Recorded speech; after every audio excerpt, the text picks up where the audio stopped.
La mission des Nations Unies à RDC a débuté son retrait. C'est ce qu'indique le ministre des Affaires étrangères. C'était au cours d'un point de presse tenu ce 13 janvier à Kinshasa. Christophe Lutondola était accompagné de la représentante du secrétaire général des Nations Unies. Bintou Keïta a déclaré que le retrait se fera par séquence et non d'une manière brusque. La MONUSCO va se focaliser sur le Nord Kivu et l'Ituri pour ce qui concerne la protection des civils.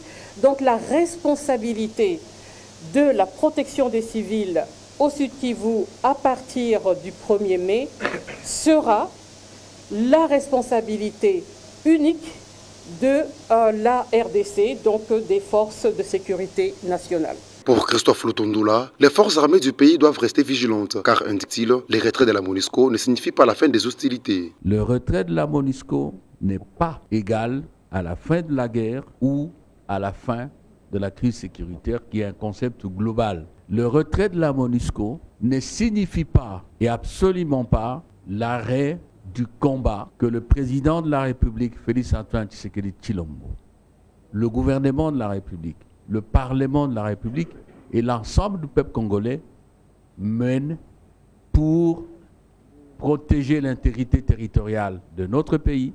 Bintou Keïta ajoute que le plan de retrait débutera avec le Sud Kivu. Nous commençons avec le Sud Kivu.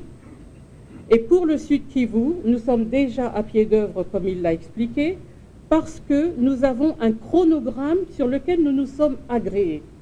Et ce chronogramme a été adopté par le Conseil de sécurité dans notre mandat, la résolution 2717, disant très clairement qu'en adoptant, en endossant le plan de désengagement que nous avons signé conjointement, vous et moi, le 21 novembre, ils acceptent que nous nous désengagions en première étape, en première phase du Sud Kivu. La représentante du secrétaire général des Nations Unies donne ici les responsabilités de chaque partie durant la période de retrait.